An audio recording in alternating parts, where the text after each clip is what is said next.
Reka ninjire mu makuru ari kuvugirwa muri Repubulika Iharanira Demokarasi ya Kongo. Nta makuru ari kuvugirwa muri Repubulika Iharanira Demokarasi ya Kongo ni nyuma y'uko ingabo z'Ububiligi cyangwa se igihugu cy'Ububiligi cyabajijwe yuko nta ngabo cyohereje muri Repubulika Iharanira Demokarasi ya Kongo, ndetse gikomeza kibihakana kivuga yuko rwose nta ngabo cyohereje muri Repubulika Iharanira Demokarasi ya Kongo, ndetse kinavuga yuko rwose cyohereje ingabo zigera kuri 6 muri Repubulika Iharanira Demokarasi ya Kongo, kandi nabwo zari zigiye mu biganiro bijyanye n'iby'ubukungu muri Repubulika Iharanira Demokarasi ya Kongo, ndetse hagaragaye abasirikari bagera ku 8 bishwe n'umutwe witwaje intwaro cyangwa se inyeshyamba za M23 cyangwa se AFCM 23. Abantu basirikari b'Ababiligi biciwe muri Repubulika Iharanira Demokarasi ya Kongo, ndetse bishwe n'izi nyeshyamba za M23, ariko by'umwihariko biciwe hariya mu gace ka Walikale. Ni nyuma y'uko igihugu cy'Ububiligi cyatangaje ko nta basirikari cyohereje muri Repubulika Iharanira Demokarasi ya Kongo, ndetse nabo cyemeye kikavuga ko rwose abasirikari cyemeye ndetse n'abapfuye, ndetse byose bikagaragara ko umubare urenga abo kino gihugu cy'Ububiligi cyaba cyaremeye nyuma y'uko boherejwe muri Repubulika Iharanira Demokarasi ya Kongo. Na makuru yagaragaye ku mbuga nkoranyambaga ndetse no ku bindi bitangazamakuru bigiye bitandukanye, igihugu cy'Ububiligi cyohereje ingabo zigera ku 500 muri Repubulika Iharanira Demokarasi ya Kongo, ndetse izi ngabo zagaragaye zifite ibikoresho bihambaye harimo drone z'intambara, ndetse n'imbunda zirimo ibimenyetso byo guteranya mu by'ukuri n'amakomando batojwe bihambaye. Avuga ko ku ruhande rw'igisirikari kirwana ku ruhande rwa leta y'Kinshasa cyaje guhura n'ibibazo bikomeye, dore ko ngo abakoresha drone by'umwihariko baje kuba bahasiga ubuzima. Avuga ko rero mu basirikari 8 b'Ababiligi bapfuye, ngo 5 bakoreshaga zino ndege zitagira abapilote n'iyo ndege za drone, by'umwihariko zikora mu buryo bwo kugaba ibitero ku mirongo y'urugamba, ndetse bakoresheje gukorera kure nyine, by'umwihariko boherezaga tuno tudege duto bakabarasira kure. Ngo byaje kugora cyane izi nyeshyamba za M23 cyangwa se uyu mutwe witwaje intwaro wakomeje kuzengereza igihugu cya Repubulika Iharanira Demokarasi ya Kongo, dore ko rero wamaze no kugenda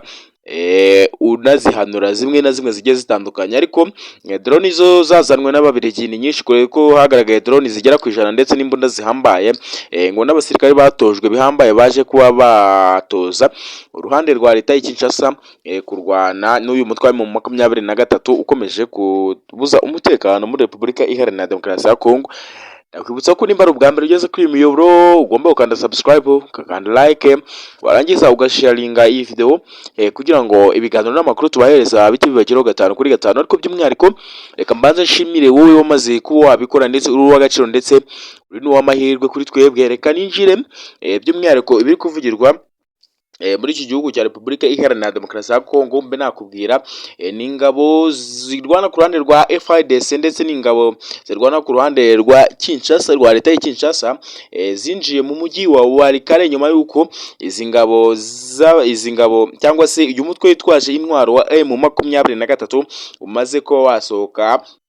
hano muri Walikale. Ndetse izi ngabo rero M23 cyangwa se umutwe witwaje intwaro wa M23 wamaze kuba utanga gasopo kuri abo basirikari bageze muri Walikale, ndetse bagatangira kwifotoreza. Ndetse rwose zino ngabo rero zari zamaze gutangaza yuko rwose zamaze kuba zigarura kano gace ka Walikale. Ariko mu by'ukuri icyo nakubwira cyo rwose,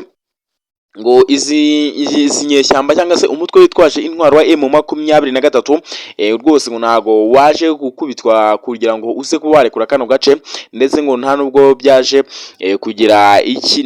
nta kindi kiguzi leta ya FARDC yatanze kugira ngo ibe yakwinjira muri kano gace ka Walikale, dore ko ngo rwose ngizi nyeshyamba cyangwa se umutwe witwaje intwaro wa M23 ngari wivanye muri kano gace.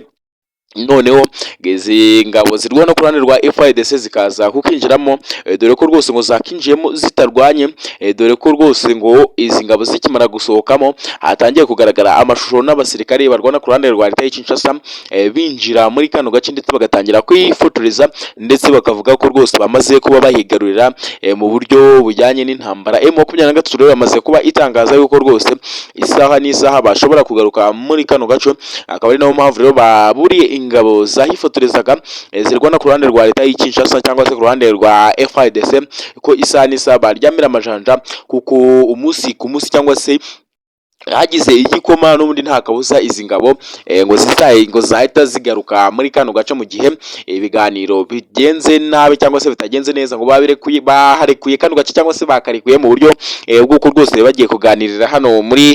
Qatar hano aho bagiye kurebera hamwe icyatuma umutekano ugaruka muri iki gihugu cya Repubulika Iharanira Demokarasi ya Kongo, dore ko intambara imaze iminsi ndetse ko abatari bakeya ku mpande zombi bagenda bitaba Imana, ariko by'umwihariko abantu bitwa abasivile bo rwose bakomeje kuba babiruhiramo cyangwa se bakomeje kugenda bagaragara nkaho aribo benshi bari kugenda bitaba Imana muri Repubulika Iharanira Demokarasi ya Kongo. Akubwire ngo rero nimba ari ubwa mbere ugeze kuri iyi miyoboro, ndakubutsa gukanda subscribe ugafungura inzogera ugasharinga nurangiza ugakanda inzogera kugira ngo ibiganiro n'amakuru byacu tubahereza bijye bibageraho 5 kuri 5.